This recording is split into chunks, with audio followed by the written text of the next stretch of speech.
السلام علیکم ناظرین، آج کا سچ کے ساتھ میں ہوں ندیم حسین۔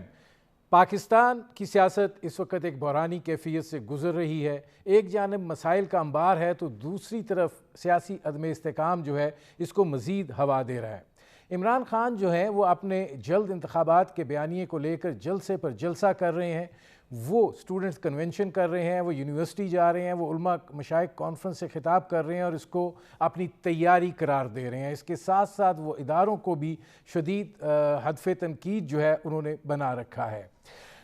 عمران خان صاحب نے یہ کہا تھا کہ وہ فائنل کال جو ہے وہ سپٹمبر میں دیں گے، اور یہ سپٹمبر بھی اب گزرا جاتا ہے، لیکن ابھی تک وہ شیر آیا کھیل رہے ہیں۔ پاکستان کی سیاست جو ہے اس کی تقسیم نفرت کی بنیاد پر ہو چکی اور اس کے مظاہرے جو ہیں وہ جا بجا دیکھنے کو ملتے ہیں، لیکن کیا ہم اب سیاسی تصادم کی طرف بڑھ رہے ہیں؟ یہ ایک اہم سوال ہے، اور دیکھنا یہ ہے کہ عمران خان صاحب جو اس وقت چاروں طرف جو ہے ایک تنقید کا انہوں نے انبار لگایا ہوا ہے، اور جتنی ریڈ لائنز انہوں نے کراس کی ہیں، پاکستان کی کسی اور لیڈرشپ کو شاید اس کی اجازت نہیں ملی اور نہ انہوں نے کی ہیں۔ آج بھی انہوں نے ایک بات کہی کہ اسحاق ڈار صاحب جو ہیں جو وہ تشریف لائے ہیں، ان کو نہ پاکستان کا انصاف کا نظام روک سکا اور نہ وہ لوگ روک سکے جو پاکستان کے محافظ بنتے ہیں، اور ان کو میں روکوں گا۔ ظاہر ہے اس صورتحال کے نتیجے میں سیلاب کی بھی اپنی ایک کیفیت ہے، اور صورتحال جو ہے وہ یقیناً گمبھیر ہے، لیکن سیاسی استحکام جو ہے وہ کسی بھی ملک کی باہر پروجیکشن کے لیے بہت ضروری ہوتا ہے۔ اس کا آگے کیا منظرنامہ ہے، اس پر کریں گے بات۔ میرے آج کے مہمان سیزنڈ پولیٹیشین ہیں، ٹرو پولیٹیکل ورکر، امور کشمیر کے وزیر اعظم کے مشیر ہیں جناب قمر زمان کائرہ صاحب۔ کائرہ صاحب، یہ فرمائیے گا کہ عمران خان جس انداز کی تقریریں کر رہے ہیں، وہ جس انداز کا کہہ رہے ہیں کہ میں یہ تیاری کر رہا ہوں اور اب ایک باقاعدہ منصوبہ بندی کے تحت آؤں گا، تو کیا ہم اب نفرت کی سیاست کے بعد تصادم کی سیاست کی طرف جا رہے ہیں؟ دیکھیے خان صاحب، میں تو پہلے ہی ندیم صاحب بہت عرصے سے یہ بات کہہ رہا ہوں نا کہ خان صاحب بنیادی طور پہ فاشسٹ ہیں۔ وہ جمہوریت کے قائل نہیں ہیں، بلکہ وہ اپنے مقصد کے لیے جمہوری اداروں کو استعمال کرتے ہیں، اور اس کے بعد وہ انہی اداروں کے اوپر پل پڑتے ہیں اور پھر اپنی خواہش کے مطابق چیزوں کو ڈیزائن کرانا چاہتے ہیں۔ اپنے مخالف کو ڈیمالش کرو، بھلے کچھ بھی کرنا پڑ جائے، جتنا مرضی جھوٹ بولنا پڑے، اور باقی اداروں کے ساتھ تصادم کرو، میڈیا کے اوپر قدغنے لگاؤ، مخالفوں کو جیلوں میں ڈالو۔ یہ فاشزم کے بڑے فیمس ہتھیار ہیں۔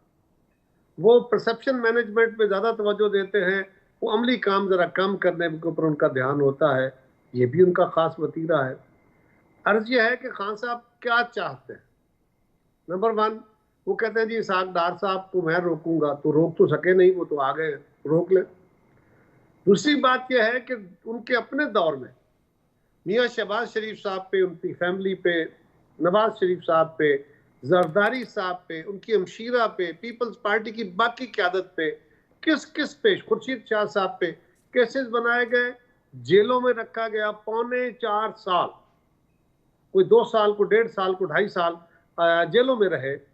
ایک پائی ریکور نہیں ہوئی، ایک کیس ڈیسائیڈ نہیں ہوا، بلکہ جو کیس عدالتوں میں گیا، وہ عدالتوں نے، ہائی کورٹوں نے، سپریم کورٹ نے اٹھا کے ان کے منہ پہ مارے۔ جو ادارے تھے ان کے تحقیقی، ان کو کہا کہ یہ کیا ہے، کون سا کیس بنا کے لائے ہو، یہ رام لیلا کی کہانیاں نہیں چلیں گی۔ اور اب تو احسن اقبال صاحب کے کیس میں جس طرح عدالت نے، جس کیس میں احسن اقبال صاحب کو سزا ہوئی، وہ جیل میں رہے، سزا نہیں ہوئی بلکہ جیل میں رکھ کے تحقیق کرتے رہے، اس کے تحقیق کے نام پہ ان کو جیل میں رکھا گیا۔ اسلام آباد ہائی کورٹ نے جس طرح اس کیس کا تیا پانچا کیا ہے، اور جو جن الفاظ سے نوازا ہے پچھلی حکومت کو اور نیب کو، وہ آپ سب کے سامنے ہے، ساری قوم کے سامنے ہے۔ اب اس میں خان صاحب کیا کہتے ہیں؟ وہ کہتے ہیں جی میری مرضی ہے، میں جو کہہ رہا ہوں یہ ہوگا۔ کیا ایک جماعت اپنی مرضی کی ڈکٹیشن کے تحت اس ملک کو چلا سکتی ہے؟ اچھا قائرہ صاحب، اب ایک اس سے وابستہ ایک اور سوال ہے۔ سوال یہ ہے کہ خان صاحب بہت عرصے سے یہ بات کہہ رہے ہیں کہ میں لانگ مارچ، اب میں پوری تیاری سے نکلوں گا، میں نے ساری منصوبہ بندی کر لی ہے، حکمت عملی جو ہے وہ تیار ہے، میں لوگوں کو تیار کر رہا ہوں۔ ستمبر کا انہوں نے کہا تھا، کیونکہ ان کی جو ساری سوچ ہے وہ ایک اہم تعیناتی کے ہینگر کے اوپر ٹنگی ہوئی ہے. تو آپ کو کیا لگتا ہے کہ یہ لانگ مارچ جو ہے جو ابھی تک تعطل کا شکار ہے، یہ آپ کو ہوتا ہوا دکھائی دے رہا ہے؟ ندیم صاحب، میں وہی گزارش کر رہا تھا کہ ایک جماعت اپنی مرضی کی پالیسیاں یا اپنی خواہشیں کسی حکومت سے منوا نہیں سکتی. یہ نہیں ہو سکتا، کیونکہ 12 13 14 جماعتیں جو باقی ان کے علاوہ ہیں وہ بھلے حکومت کا حصہ ہے یا نہیں ہے، لیکن وہ تو ارلی الیکشن کے مطالبے کے ساتھ نہیں ہے. تو یہ کیسے ممکن ہے؟ آپ جہاں چاہیں جلسے کریں، آپ جہاں چاہیں جا کے جلوس نکالیں، بالکل آپ کا حق ہے، نکال لیجئے. اب دیکھنا یہ ہے کہ کیا جمہوری عمل کے اندر آپ یہ طریقہ کار اڈاپٹ کر سکتے ہیں کہ آپ جا کے شہروں کے محاصرے کر لیں. آپ تیاری کر رہے ہیں، آپ بڑی بھرپور تیاری کر رہے ہیں، آپ اس سے بڑے توپ و تفنگ کی تیاری کر لیں. کیا آپ نے اسلام آباد کے اوپر حملہ آور ہونا ہے؟ یہ جو لاجیکل آرگومنٹ دیا جاتا ہے کہ جی ایک طرف کے پی کے ہے، ایک طرف پنجاب ہے، ادھر کشمیر ہے، ادھر جی بی ہے، یہ چاروں طرف سے فورسز، تو یہ یوں ایک سما کریٹ ہوتا ہے جس طرح ماضی میں ہندوستان کے اوپر یا ملکوں کے اوپر حملہ آور ہوتے تھے نا، سائیڈوں سے حملہ آور ہو گئے، شہروں کے محاصرے ہو گئے، محاصرہ کر کے الٹیمیٹلی جس نے شہر فتح کیا جھنڈا شہر پہ لگایا اور اس کی بادشاہت کا اعلان ہو گیا. اگر تو خان صاحب وہ طریقہ کار اڈاپٹ کرنا چاہتے ہیں کہ وہ طاقت کے زور پہ آگے اس کو مفتوحہ علاقہ بنانا چاہتے ہیں اور یہ محاصرہ کر کے اسلام آباد کو ون اوور کرنا ہے، تو یہ رستہ ان کا درست ہوگا. ورنہ دیکھنا یہ ہوگا کہ جمہوریت کے اندر آئینی حکمرانی کے اوپر یہ رستہ نہیں ہے. پاکستان کے لوگ اس کی اجازت نہیں دیں گے، قانون اس کی اجازت نہیں دے گا، آئین اجازت نہیں دے گا. وہ اگر اس کام کے لیے آئیں گے کہ میں نے آ کے حکومت پہ قبضہ کر لینا ہے، اداروں کو بزور قابو بزور طاقت چھین لینا ہے، تو پھر جتنا قانون میں زور ہوگا، جتنا حکومت کے پاس وسائل ہوں گے، ہم ان پورے طاقت پورے وسائل کے ساتھ ان کے اس غیر آئینی، غیر قانونی، غیر جمہوری اور ایک حد تک غیر انسانی رویے کو ہم روکنے کی بھرپور کوشش کریں گے. باقی اللہ مالک ہے. اچھا کائرہ صاحب، یہ فرمائیے گا کہ وہ جیسے طوطے کے اندر جان ہوتی ہے، میں نے آپ سے پچھلے سوال میں نے کہا شاید آپ اس کا تذکرہ کریں گے، ان کی جو سارا سیاست کا محور ہے وہ ایک تعیناتی پر اٹکا ہوا ہے اور وہ اس حوالے سے کافی ہیجان انگیزی کا شکار ہیں. اور اس کے نتیجے میں ایک تو اس بات کا جواب دیجئے، دوسرا یہ کہ جتنی ریڈ لائنز عمران خان صاحب نے کراس کی ہیں اور صرف نظر کیا گیا ہے اور نظر انداز کیا گیا ہے اور کوئی ان کے اوپر مطلب کسی نوعیت کی کسی طرف سے کوئی کارروائی نہیں ہوئی ہے، اس کی کیا وجہ ہے؟ یہ پہلی گزارش تو یہ ہے کہ جس طرح کا جس چیز پہ وہ نظر رکھے بیٹھے ہیں بقول آپ کے، اگر ایسا ہے، اگر یہ آرگومنٹ درست ہے، سر وہ خود کہہ رہے ہیں کہ میں یہ ان کو نہیں کرنے دوں گا. میں نے عرض کیا کہ اگر یہ بات، میں پھر بھی اگر کے ساتھ اس آرگومنٹ کو لے کے جاتا ہوں، اگر یہ بات درست ہے کہ وہ کسی خاص شخصیت کو روکنا چاہتے ہیں یا کسی خاص جنرل کو لانا چاہتے ہیں، تو دونوں صورتوں میں عمران خان کا یہ عمل غیر جمہوری ہے، غیر قانونی ہے، غیر منطقی ہے. اس لیے کہ پاکستان کے سینئر افواج کے جو سینئر لوگ ہیں، ان 4 5 6 میں سے کسی ایک سینئر افسر کا تقرری ہونی ہے، اس کی تعیناتی ہونی ہے یا ایلیویشن ہونی ہے بطور آرمی چیف کے. خان صاحب نے تو کہہ دیا کہ موجودہ چیف کو ایکسٹینشن دے دو اور پھر اگلی جو حکومت آئے گی وہ فیصلہ کرے گی کہ اگلا چیف کون ہونا ہے. تو وہ تو قائرہ صاحب کیونکہ ان کو یقین ہے کہ اگلی حکومت ان کی ہے. میں ایک منٹ ٹھہر جائیے، مجھے اپنی بات ذرا مکمل کرنے دی. وہ یہ کہہ رہے ہیں کہ جن کو وہ نیوٹرلز کہتے ہیں، وہ کہتے ہیں ان کو نیوٹرل نہیں رہنے دینا. وہ کہتے ہیں کہ ان کو میں نے اپنی مرضی کے مطابق چلانا ہے. اگر وہ کسی کو روکنا چاہتے ہیں تو کس لاجک کے تحت، اور اگر کسی کو لانا چاہتے ہیں تو کس لاجک کے تحت. اس کا مطلب یہ ہے کہ دونوں صورتوں میں وہ اس ادارے کے اندر سیاست کو سیاسی طور پہ نیگیٹو، منفی سیاست کے طور پہ اس کو رواج دینا چاہتے ہیں، جو بہت ہو چکا پہلے، اب بس کریں. یہ لاجک قبول نہیں ہو سکتی. جب وہ وقت آئے گا تقرری آئین اور قانون کے مطابق ہو جائے گی. خان صاحب چی کریں یا می کریں، وہ جلسے کریں یا جلوس کریں، لیکن اس کا ایک آئین کے مطابق طریقہ ہے. ان لاڈلوں کی خواہشیں پوری نہیں ہو سکتی. جہاں تک آپ کے آرگومنٹ کا یہ سوال کا تعلق ہے کہ اتنی چھوٹ کسی کو نہیں دی گئی، ہاں یہ بات درست ہے، اتنی چھوٹ ماضی میں کسی کو نہیں دی گئی، لیکن سارے لوگ برداشت کا مظاہرہ کر رہے ہیں۔ خان صاحب روز گالیاں دے رہے ہیں، جی بھر کے دے رہے ہیں، ہر جگہ کھڑے ہو کے دے رہے ہیں پچھلے 4 سال سے۔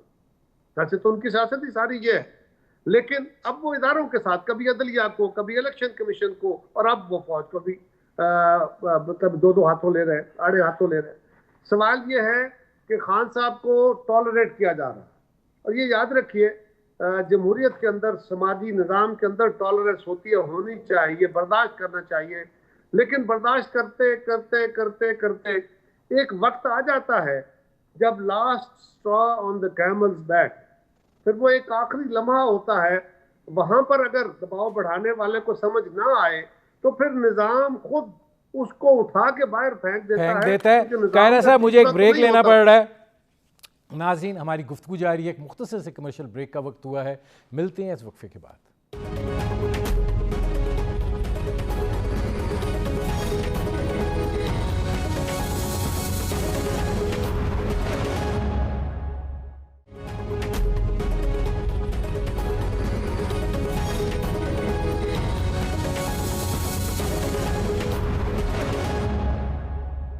ویلکم بیک ناظرین، میرے آج کے مہمان وزیر اعظم کے مشیر رائے کشمیر اور گلگت و بلتستان قمر زمان قاہرہ صاحب، ان سے ہماری گفتگو جاری ہے۔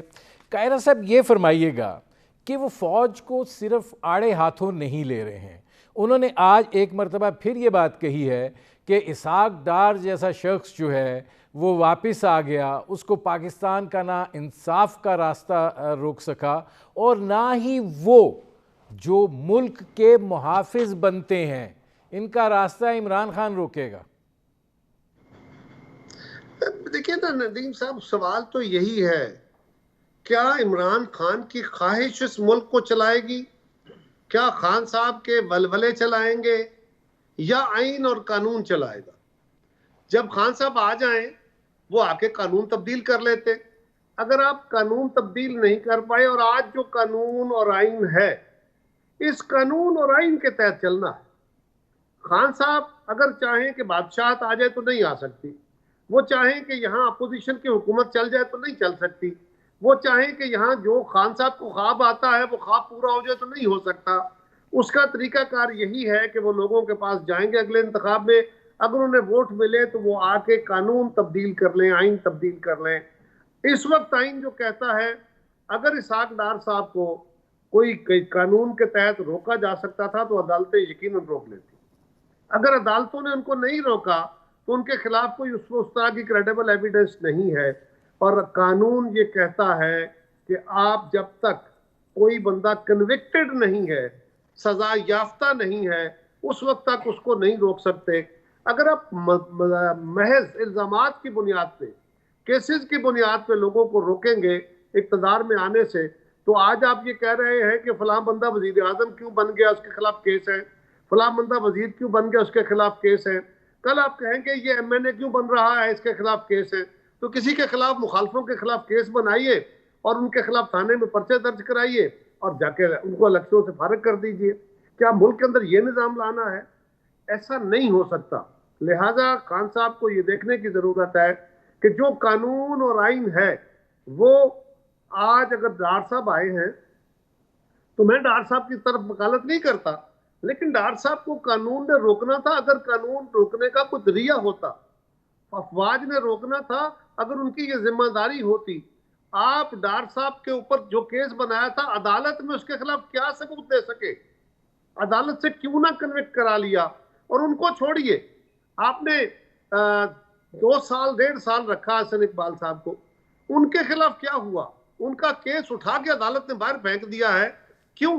ٹھیک ہے، اچھا اب اس میں قاہرہ صاحب ایک اور ڈیولپمنٹ بھی ہے۔ دیکھیں جس طریقے سے پچھلے 4-5 ماہ میں حکومت چلی ہے، بہت سارے سوالات اٹھے ہیں۔ اب یہ جو آڈیو لیکس والا معاملہ ہے، اگر وزیر اعظم ہاؤس میں ہونے والی میٹنگز جو ہیں وہ غیر محفوظ ہیں. وہاں پر صرف معمولی نوعیت کی یا وفاقی وزراء کی سیاسی معاملات کے حوالے سے گفتگو نہیں ہوتی, قومی سلامتی کے معاملات بھی ڈسکس ہوتے ہیں, وہاں پہ نیشنل سیکیورٹی کی میٹنگ ہوتی ہے, وہاں پہ بیرون ممالک کے ساتھ تعلقات کے حوالے سے اور وہاں سے آنے والی چیزوں کے حوالے سے بڑی حساس گفتگو بھی ہوتی ہے. اگر عالم یہ ہے تو پھر آپ کو کیا لگتا ہے کہ یہ کیسے یہ ہو سکتا ہے کہ وزیر اعظم ہاؤس سے اتنا ڈیٹا جو ہے وہ نکل جائے اور دستیاب ہو جائے؟ بالکل درست نشاندہی کی ہے اور درست تحفظات کا اظہار کیا ہے کہ یہ وزیر اعظم ہاؤس کے اندر پاکستان کے معاشی، معاشرتی، پاکستان کے قانونی، خارجہ امور کے ایشوز، سیکیورٹی کے ایشوز، بے شمار ایشوز ڈسکس ہوتے ہیں، اور جس سے آپ کے دوست ممالک کے ساتھ، آپ کے اداروں کے ساتھ، آپ کے پاکستان کے مخالفوں کے لیے بھی بہت سارے رستے کھل سکتے ہیں. تو بے شمار چیزیں جو اکانومی سے ریلیٹڈ ہے، سیکیورٹی سے ریلیٹڈ ہے، وہ ڈسکس ہوتی رہتی ہے. ہر چیز ایک بے شمار، ایک بہت وسیع رینج ہوتی ہے ڈسکشنز کی. اور وہاں پہ بہت ساری چیزیں یہ بھی ہوتی ہیں کہ جب آپ ڈسکشن میں کر رہے ہوتے ہیں تو کئی لوگ اس کے خلاف رائے دے رہے ہیں، اس کے اوپر اپنا اوپینین دے رہے ہیں. اگر وہ اوپینین پبلک ہو جائے تو بڑا نقصان ہو جائے. لیکن ان میٹنگز کے اندر جب بیٹھ کے ڈسکشنز ہوتی ہیں تو الٹیمیٹلی جو فیصلے ہوتے ہیں صرف وہی باہر آتے ہیں. وہ ڈسکشن وہیں دب جاتی ہے، وہیں فائلوں میں غرق ہو جاتی ہے. لیکن یہ جو صورتحال بنی ہے کہ وزیر اعظم کے ٹیلی فون اور وزیر اعظم ہاؤس کے اندر ہونے والی، ان کے دفتر میں ہونے والی وزیر اعظم اور ان کے وزراء اور وزیر اعظم اور ان کے چیف آفیسر کی جو گفتگو ہے، اگر وہ گفتگو نہ صرف ریکارڈ ہو بلکہ ریکارڈ ہو کے نکل جائے اور بک جائے، چل جائے میڈیا پہ، اور کچھ جماعتیں اس کو استعمال کریں اور یہ بھی کہیں کہ جناب یہاں تو دسیوں گھنٹوں کے یا سینکڑوں گھنٹوں کا ڈیٹا جو ہے وہ بکنے کو تیار پڑا ہے، تو اس سے بڑا خوفناک عمل کیا ہوگا. یقیناً اس کے اوپر وزیر اعظم صاحب نے ایک فیصلہ کیا ہے کہ وہ ایک انتہائی اہم کمیٹی بنا رہے ہیں. اس میں ہم سارے کابینہ میں بھی اس پہ بحث کر کے کہیں گے کہ اس کے اوپر ایک فوری طور پہ کمیٹی بننی چاہیے، اس کی ڈیٹیل انویسٹیگیشن ہونی چاہیے، اور جو لوگ بھی اس میں شامل ہیں خواہ کس بھی سطح کے ہیں ان کو نہ صرف قرار واقعی سزا بلکہ اس سے کچھ زیادہ دینا چاہیے، کیونکہ یہ پاکستان کی سالمیت کے اوپر حملہ ہے. قاہرہ صاحب یہ فرمائیے، کیا وزیر اعظم صاحب کا یہ کہہ دینا کہ یہ بڑا سنگین معاملہ ہے، کیا ان کی جانب سے یہ اندیا دے دینا، اور اس کے اوپر کمیٹی بنے گی، اس کے اوپر انویسٹیگیشن ہوگی، ان کی طرف سے یہ اندیا دے دینا کہ کمیٹی بنے گی؟ دیکھیں قاہرہ صاحب، یہ معاملہ بہت حساس نوعیت کا ہے، یہ ایک سازش بھی ہو سکتی ہے.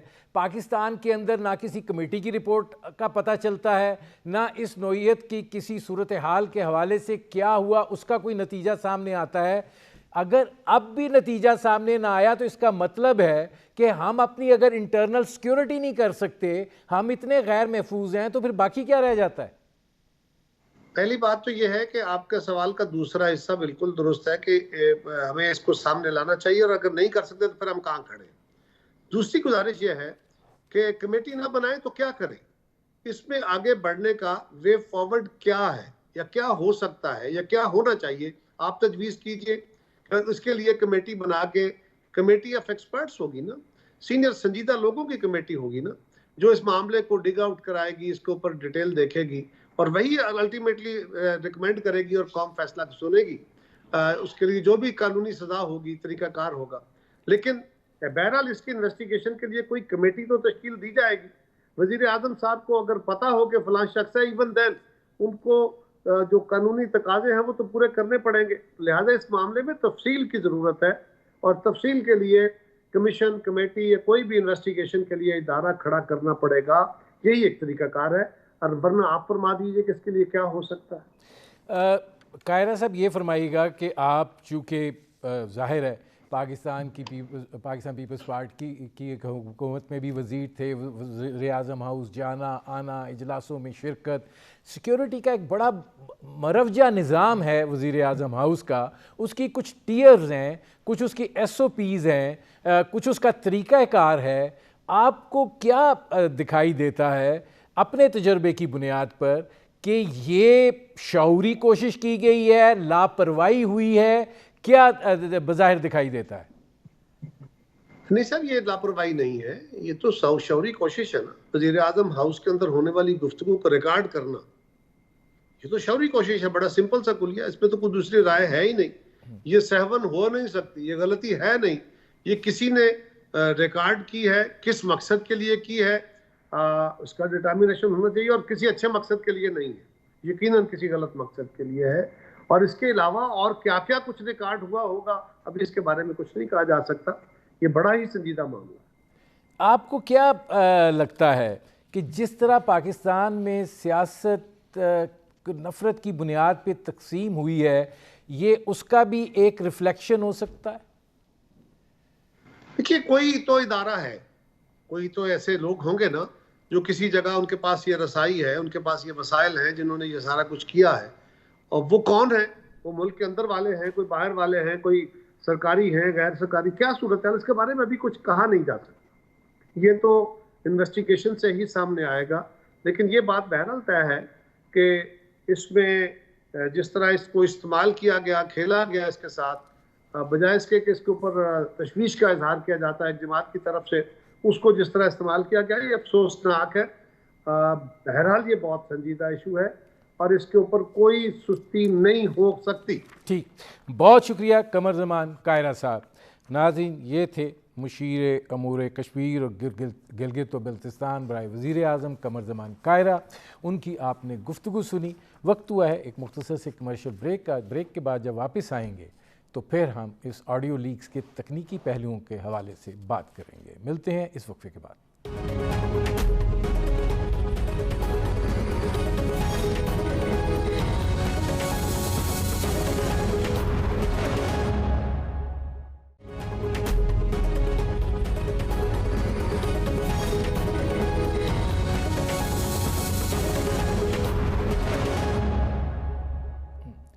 Welcome back. ناظرین، سیاسی صورتحال تو اپنی جگہ، لیکن پاکستان کے اندر آڈیو لیکس کے معاملے نے ایک نیا غلغلہ جو ہے وہ پیدا کر دیا ہے۔ یہ ایک انتہائی سنگین صورتحال ہے اور اس نے وزیر اعظم ہاؤس کی سیکیورٹی جو ہے اس کو سوالیہ نشان بنا دیا ہے۔ ظاہر ہے وزیر اعظم ہاؤس جو ہے وہ ملک کی تمام تر سرگرمیوں کا جو ہے وہ منبع ہوتا ہے، اور وہاں پر ہونے والے اجلاس جو ہیں وہ انتہائی اہمیت کے حامل ہوتے ہیں۔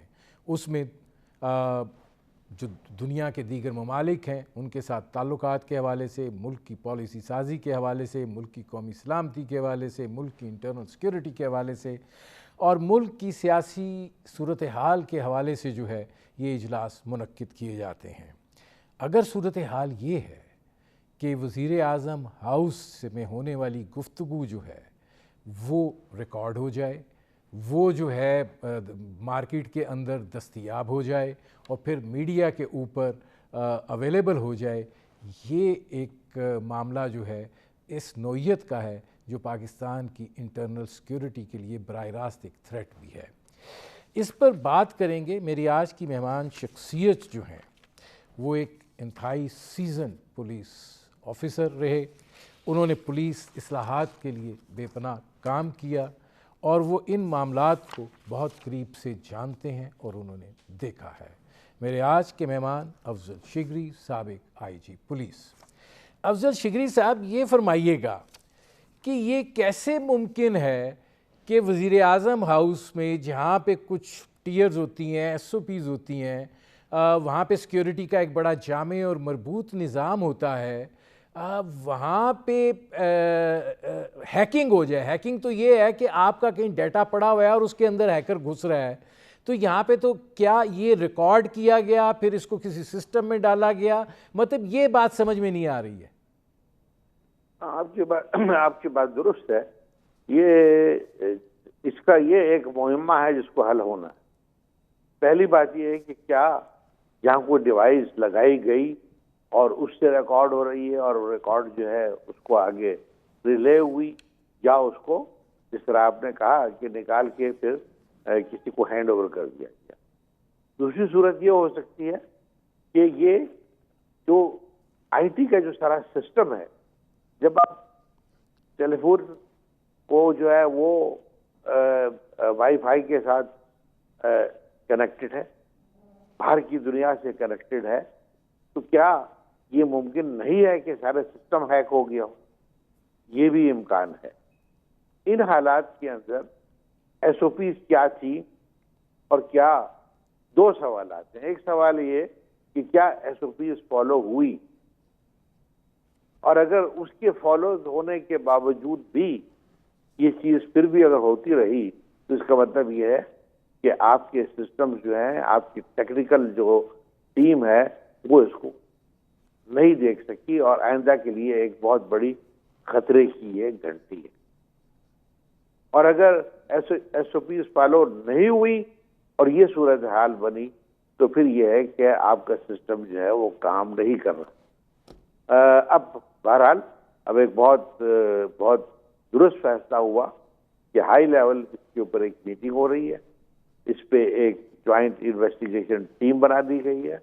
وہ ان سارے معاملات کو دیکھیں گے اور میں امید کرتا ہوں کہ وہ کوئی ایسا حل نکالیں گے کہ آئندہ اس قسم کی واقعہ کوئی نہ ہو. لیکن اس کے ساتھ ساتھ میں یہ کہتا چلوں کہ صرف ہماری بات نہیں ہے، دنیا کے بڑے بڑے ممالک جو ہیں ان کی بھی گفتگو، ان کی بھی میٹنگ وہ ہیک بھی ہوتی ہیں، ریکارڈ بھی ہوتی ہیں اور میڈیا پہ بھی آتی ہیں. لیکن اس کہنے کے باوجود اس کے سیریسنس کو آپ، اور اس کی جو بہت ایک سنجیدہ معاملہ ہے، اس کو ہم نہ پولیٹیسائز کر سکتے ہیں، نہ اس کو یہ سمجھ سکتے ہیں کہ معمولی بات ہے، یہ معمولی بات نہیں ہے. اور یہ جس لیول کے اوپر اس پہ کارروائی ہو رہی ہے میرا خیال ہے وہ بہت مناسب ہے. شکری صاحب، اگر میں آپ سے یہ پوچھوں کہ یہ جو نظام ہے، اس نظام کے حوالے سے کیا ٹیکنیکل ٹیم جو ہے اس کا مسئلہ ہے، یہ آپ کو شعوری کوشش دکھائی دے رہی ہے؟ کیونکہ جہاں تک ہیکرز کا معاملہ ہے، اگر ہیکرز کی رسائی اس نوعیت کی ہے کہ وہ ہمارے انٹرنل سسٹم کو دیکھ رہے ہیں تو پھر تو کوئی چیز بھی سیکیور نہیں ہے. بات درست. میں نے آپ سے عرض کر دی کہ جو آپ کو اس وقت آئی ٹی ورلڈ جو ہے، اور جو خاص طور کے اوپر اب جو ہے انٹیلیجنٹ جو کمپیوٹرز جو ہیں وہ کچھ بھی کر سکتے، اور اس کو روکنے کے لیے، اس کو چیک کرنے کے لیے آپ کو بہت کوشش کی ضرورت ہے، اور اس کے اندر ظاہر ہے اس ٹیکنالوجی کی بھی ضرورت ہے.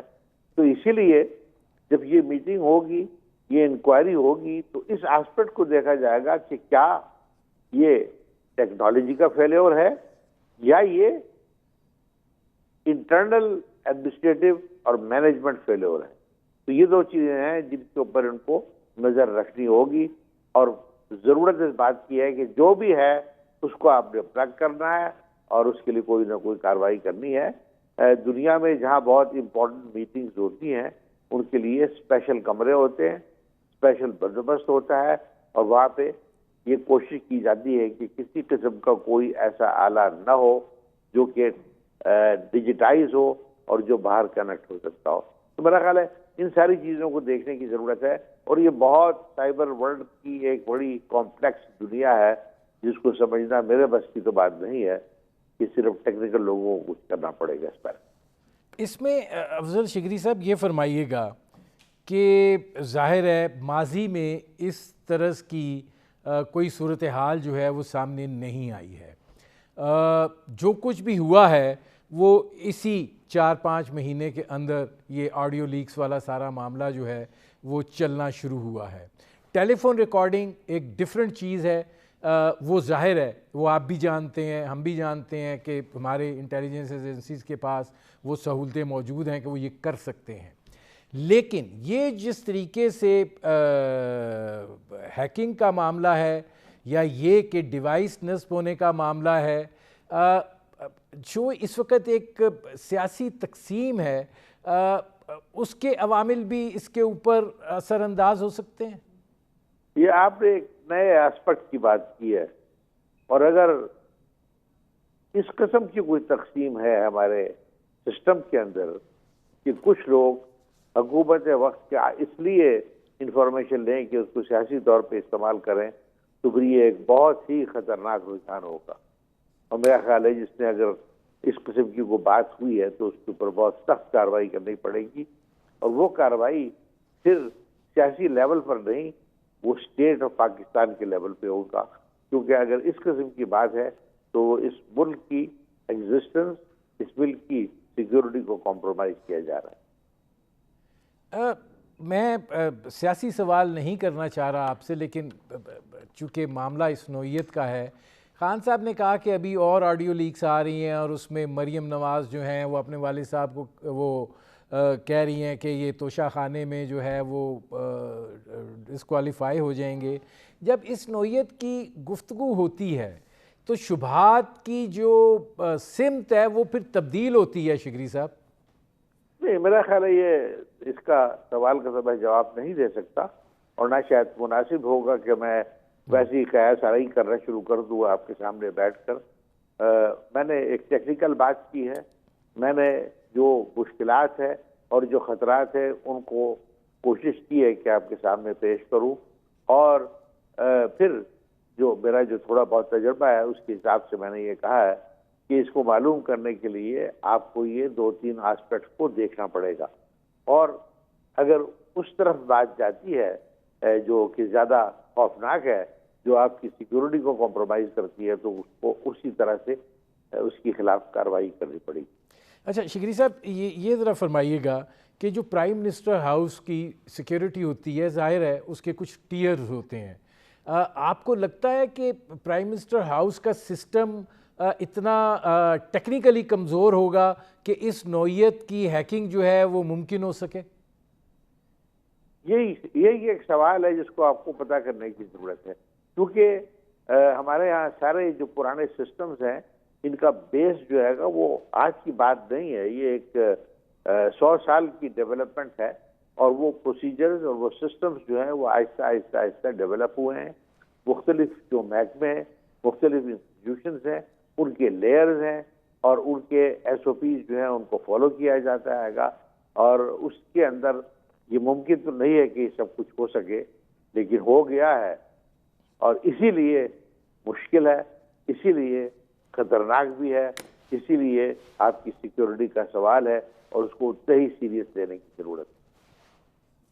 اچھا، اس میں شگری صاحب آخری سوال ہے آپ سے، یہ فرمائیے گا کہ ظاہر ہے جو ہونا تھا وہ تو ہو گیا ہے، لیکن آپ کو لگتا ہے کہ جو پریکاشنری میئرز ہیں اس وقت وہاں پہ ایک بھونچال آیا ہوا ہوگا، یا اس جانب بھی جو ہے کوئی فوکس ہوگا کہ کیسے سیکیور کیا جائے صورتحال کو اور پرائم منسٹر ہاؤس کو؟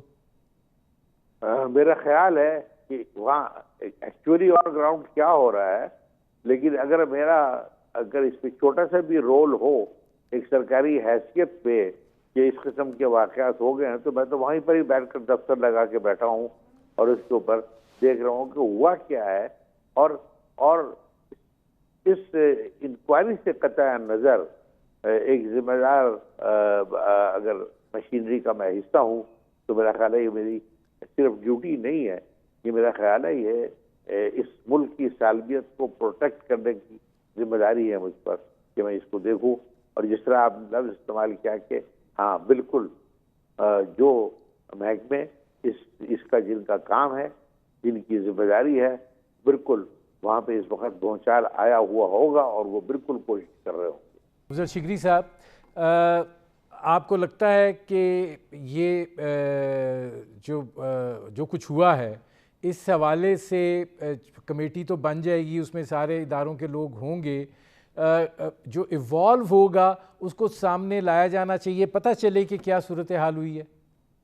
اگلے سامنے بالکل یہ لایا جائے گا، چاہے اس میں کوئی ویکنیس ہے، چاہے اس میں کوئی کسی نے مجرمانہ طور کے اوپر کچھ کارروائی کی ہے، اور اس کے اوپر جو کارروائی ہے وہ سامنے ہونی چاہیے، اور میرا خیال ہے وہ اگر عوام الناس کو نہ بتایا جائے تو اسمبلی کے سامنے ضرور اس کی پریزنٹیشن ہونی چاہیے۔ بہت شکریہ افضل شگری صاحب۔ ناظرین، یہ تھے سابق آئی جی پولیس افضل شگری، آپ نے ان کی گفتگو سنی۔ اب تک کے لیے اتنا ہی، اجازت دیجیے، اللہ حافظ۔